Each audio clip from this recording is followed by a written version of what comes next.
Pokémon Horizons Episode 80 finally gave us the Paradox Pokémon and Area Zero exploration that we've dreamed of in anime form for years. I have so much to say, both positive and something surprisingly negative that I haven't really seen any other people talking about, so let's dive into it all right here, right now. The episode began with our heroes entering Area Zero after beating Geeta in a very controversial battle last week, and by very controversial, I mean that Twitter nearly exploded, bro. Anyway, they're here to meet up with Briar and to try and find Lucius's Paradox Entei. Cue the wild Pokemon popping up everywhere. The vibe here honestly reminds me of the Raikou Paradise, like a lush haven of nature where Pokemon live freely away from humans. Maybe there's some kind of link between the two locations. Conspiracy theory, anyone? Our heroes head in deeper while Coral and Sidian secretly watch and follow them. And then our heroes arrive at an abandoned lab in Area Zero where they reunite with Briar inside. Briar warns them that they need to be really careful because Area Zero and the Paradox Pokemon are incredibly dangerous. And that immediately begs the question, how and why is Briar out here in Area Zero alone when she doesn't even have any Pokemon? Is she a ninja or something? Does she have plot armor? Or is she just fine with potentially being unalived by Paradox Pokemon? Who knows, dude? She's an enigma. So our heroes begin heading to where Entei was spotted and they find a big terrestrial crystal, and Terapagos is super happy to be back in Area Zero again since this is like his home, you know? Briar tells them that Paradox Pokemon are Pokemon believed to be from the future or ancient history, but she's not certain how they got here. Liko, Roy and Dot get distracted by a Dunsparce, and man, this had me thinking about what Ash's reaction would have been like if he was still here. He tried and failed to catch a Dunsparce so many times. If he was still around, he would have been so happy to see it had an evolution. But would he have finally managed to catch it, or would he have failed again? Let me know what you think below. A short while later, a mysterious Pokemon begins stalking Roy, and then Roy bumps into it, revealing it's a Paradox Magneton, a Sandy Shocks. Not to be mistaken for Sandy Cheeks. It's then very quickly revealed how bonkers and scary and unpredictable Paradox Pokemon are, because Sandy Shocks suddenly bursts into chaos and begins chasing Roy around. Man, it moves in such a creepy, unnatural way. After a long horror movie-like chase, Roy turns around to face it in a battle, and Crocalor and Sandy clash their moves, but then Sandy begins going to town and reveals his true power, hitting Crocalor heavily over and over and over. And yeah, I'm just gonna call it Sandy, short for Sandy Shocks, and it's more of a personal name, you know? Meanwhile, Coral accidentally steps on a mysterious body part on the ground, and then it's revealed to be a Paradox Jigglypuff, a Screamtail. And that's super ironic because Coral stepped on his tail and made it scream. And let me tell you, man, this Pokemon is as extra as it gets. Screamtail screams at Coral, and Coral screams back at Screamtail, then Screamtail laughs at Coral, and then Coral laughs back at Screamtail. And yeah, within seconds, they're properly bickering, they're in a full-on squabble, dude. The way these two match each other's energies is absolutely unreal. It's like watching two drama queens battling for the spotlight. Let me tell you right now, if Coral doesn't catch this thing, I'm actually gonna riot.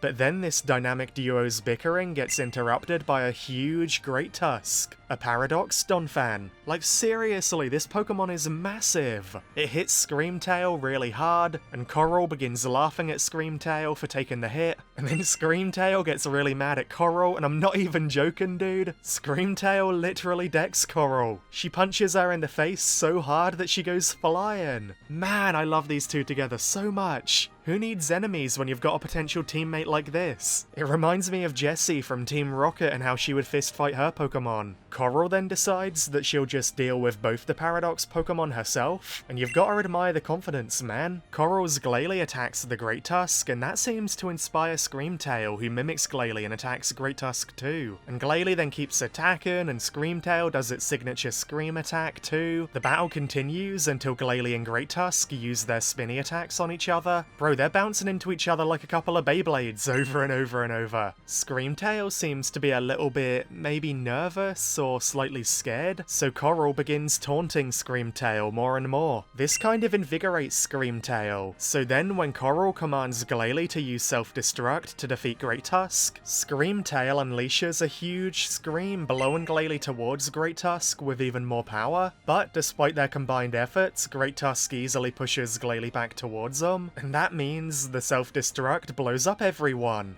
This was a really funny scene, dude. All of them are knocked out, but then eventually they wake up and Screamtail begins screaming again and being a drama queen again. And Coral gets fed up with the scream and she has a headache, you know? So she throws the nearest thing she can find at Screamtail to try and shut it up. But dude, that thing that she throws ends up being a Pokeball. She catches Screamtail, leaving both her and Glalie stunned. I am so happy, man. Screamtail is perfect for Coral. I love how both of their personalities are just screaming and being drama queens. Their future interactions and their bond are going to be so hilarious. I've never seen a more fitting Pokemon for a trainer than this. Meanwhile, Roy continues battling Sandy until his and Crocolore's song kicks into action, and then the two of them attack with even more power than before, and they manage to defeat Sandy. This battle seems to make Sandy entranced by Roy. It seemingly has a deep interest in him and his power and his Pokemon. Sandy is staring at him and watching him as he walks away with Crocolore after the battle. And then when Roy and Crocolore begin singing as they leave, Sandy begins singing and dancing along too to the song. Dude, Roy, that was your moment to catch a Paradox Pokemon. Sandy was so impressed by you, it loved your singing, it danced along. It would have been a perfect capture with so much personality and so much power too. I really wish that Roy caught it, dude. But thankfully, before leaving, Roy did tell Sandy that he wants to meet it again before they leave Area 0. So fingers crossed for a future reunion. Okay, man, now I'm throwing ideas out there, but what if during the battle against Paradox Entei, what if our heroes are losing, but then the Sandy Shocks that Roy battled and bonded with suddenly appears and joins Roy's side, helping them beat Entei?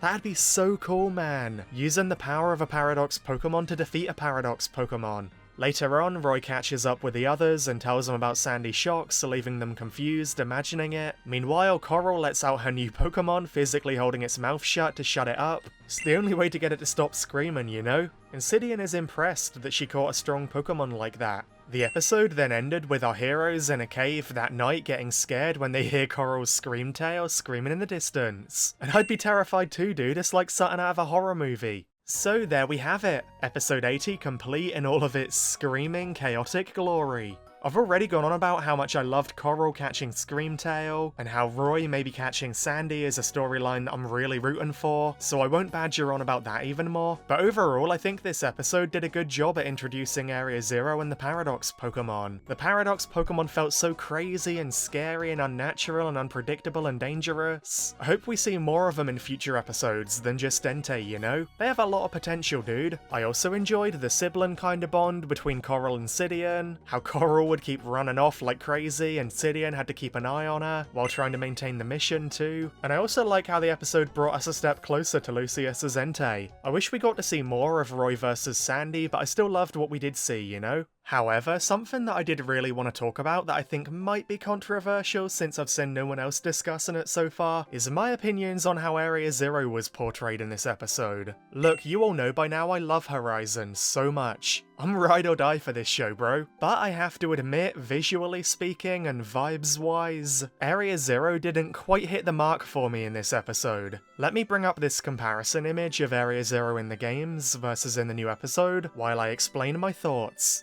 I think Area 0 in the anime definitely looks beautiful and pretty. It feels like a mountainous nature reserve, you know? But that's kinda my issue. It just feels too normal, you know? This is supposed to be Area 0, the mysterious, self-contained heart of Paldea. In the games, it's on another level. It genuinely feels like stepping into an alien world. The clouds in the sky practically blind you with their ethereal glow, and the way the intense rays of light break through the clouds really feels like a divine intervention. I don't know how else to describe it, dude. In the games, everything in Area 0, from the unnatural lighting and coloration, it just feels so incredibly off in the best way. It's really uncanny and mesmerizing and self-contained. It's absolutely oozing with a weird, alien, otherworldly atmosphere, you know? And that matches the vibe and mystery and wonder of Paradox Pokemon perfectly. I don't know, I just feel like this was a bit of a miss from Pokemon Horizons. They kinda failed to replicate that vibe, you know? Area 0 in the anime just looks and feels like any other place to me. It doesn't really feel like the Area 0. Don't get me wrong, I still loved the episode and I loved how it handled Paradox Paradox Pokemon. This doesn't ruin my enjoyment at all, but I think I just hoped for it to feel a bit closer to the games. It's hard to explain, man, but I hope I'm making some sense here. Regardless though, this episode was great, I loved it, and now I'm even more excited to see Entei next week. Let me know your thoughts on the episode below. Did you love it? Was it what you hoped for? And also be sure to like, subscribe, and hit the notification bell if you enjoyed and want to see more videos from me in the future. Join our Discord server using the link in the description if you want to hang out with other Pokemon fans. And finally, on that note, thank you all so much for watching, and best wishes until we meet again!